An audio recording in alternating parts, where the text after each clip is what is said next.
Hi mga kabigis! We're now in Angeles, Pampanga, the OG Aling Milas Tokot Baboy. Hindi ko first time to ha, lagi ko tong binabalik-balikan at matagal ko nang wish na ma-vlog itong spot na to. Nagulat kami sa dami ng pagpipilian.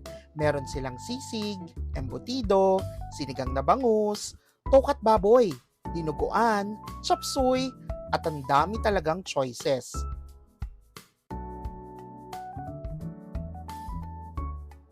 Sa loob, madaming pwedeng upuan at may alfresco dining pa para sa gustong may fresh na hangin habang kumakain. Unang dish, sinigang na bangus. Fresh na bangus, hindi maasim, parang bulang lang ang version nila. Malupit na comfort food. Sunod, pako salad. Isa ito sa paborito ko. Sariwa, crunchy pa ang greens. At syempre, i-mix natin with their house vinaigrette dressing. Ang sarap! Syempre, tikman muna natin yung pako salad. Alam mo, sobrang refreshing talaga nitong pako salad. I swear. Tikiman time. Next, tocino barbecue. This is my favorite of all. Sweet, smoky, at talaga namang standout ang lasa. Kaso ito yung binabalik-balikan ko lagi dito. Tocino barbecue. Sobrang sarap. Sobrang lambot. Hindi ito yung traditional na barbecue na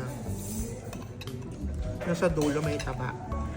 Pero sobrang lambot, as in, ang masarap. Konting suka.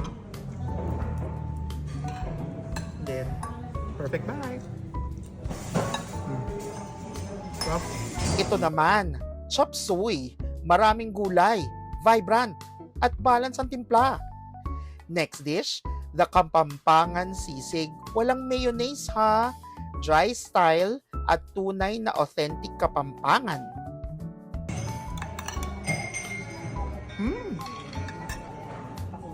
Sarap. Check this out, this whole spread namin. Para lang klaro, hindi to sponsored ha, kami pa rin ang nagbayad. Total cost of the food we ate is 1,800. Kasama na ang drinks. Mura na ha, sulit pa. Value for money talaga.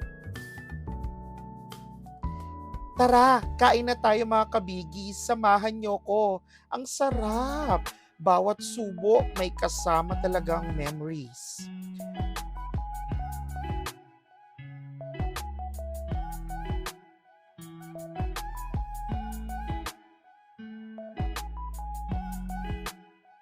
Ay, tapos na. Parang dinaanan ng bagyo ang mesa. Wala na, ubos na lahat. At ang pinaka-special sa lahat, nakilala ko rin si Aling Mila herself.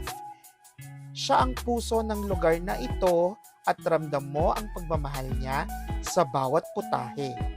Kung gusto nyo maranasan ang tunay na flavors ng dishes na Kapampangan, punta kayo dito sa OG Aling Milas Tokot Baboy sa Angeles, Pampanga. This has been When Chef Joel Reviews. Bawat resto, bawat plato, may kwento.